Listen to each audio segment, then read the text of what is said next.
Hello guys, അപ്പം ഞങ്ങൾ രാവിലെ തന്നെ പോകുന്നത് വയനാട് ജില്ലയിലെ ടൗൺഷിപ്പ് കാണാനാണ് കേട്ടോ. ഇതാട്ടോ അവിടെയുള്ള വീടുകൾ.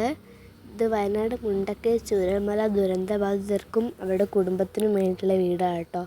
അപ്പോൾ ഒരു വീട് മാത്രമേ തുറന്നിട്ടുള്ളൂ. ആ വീട് ഞങ്ങൾ ഫുള്ളും ചുറ്റി കണ്ടു.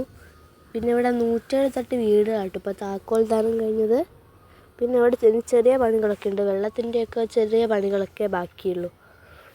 ഞങ്ങളങ്ങനെ ഒരു വീട് തുറന്നിട്ടുള്ളൂ, ആ വീടൊക്കെ കണ്ടു. പിന്നെ എല്ലാ വീടുകളുടെ മുന്നിലൊക്കെ ഞങ്ങൾ പോയി നോക്കി, പക്ഷെ ഒന്നിലേ കയറാൻ പറ്റിയുള്ളൂ. ഇതാട്ടോ അവിടെയുള്ള ബാക്കി വീടുകളൊക്കെ. പിന്നെ ഇവിടെ ചെറിയ ഗാർഡനൊക്കെ ഉണ്ടായിരുന്നു. അതാട്ടോ ഇത്. ഇപ്പോൾ ഇവിടെ ചെറിയ പണിയൊക്കെ നടക്കുന്നതുകൊണ്ട് കുറേ പണിക്കാരൊക്കെ ഉണ്ടായിരുന്നു ഇവിടെ. ഇത് കഴിഞ്ഞിട്ട് ഞങ്ങൾക്ക് ചൂരൽമല പോകണമെന്നുണ്ടായിരുന്നു. അപ്പം ഞങ്ങൾ ചൂരൽമല പോയി. ഇതാട്ടോ ദുരന്തം നടന്ന സ്ഥലം. അതിൻ്റെ ബാക്കിലല്ലേ കേട്ടോ വെള്ളാർമല സ്കൂള്. പിന്നെ അപ്പോൾ താൽക്കാലികമായിട്ട് നിർമ്മിച്ച ബെയിലി പാലാണ് കേട്ടോ ഇത്. ഇതിലൂടെയാണ് ഇപ്പോൾ എല്ലാവരും അങ്ങോട്ട് പോകുന്നത്. താൽക്കാലികമായിട്ട് നിർമ്മിച്ചാണ് ഇപ്പോൾ ഇതാണ് എല്ലാവരും യൂസ് ചെയ്യുന്നത്. ഇതിലൂടെയാണ് ഞങ്ങൾ അപ്പുറം പോയത്. കല്ലുകളൊക്കെ ദുരന്തത്തിൽ വന്നിരുന്നത് കേട്ടോ. വന്ന് വീണ് കുറേ കല്ലുകൾ ഇവിടെ ഇപ്പോൾ ഉണ്ട്. അതിൻ്റെ ബാക്കിൽ ഇപ്പം കല്ലിടിക്കുകയൊക്കെ ചെയ്യുന്നുണ്ട്. കുറേ വണ്ടിയൊക്കെ ഉണ്ടായിരുന്നു കേട്ടോ അവിടെ.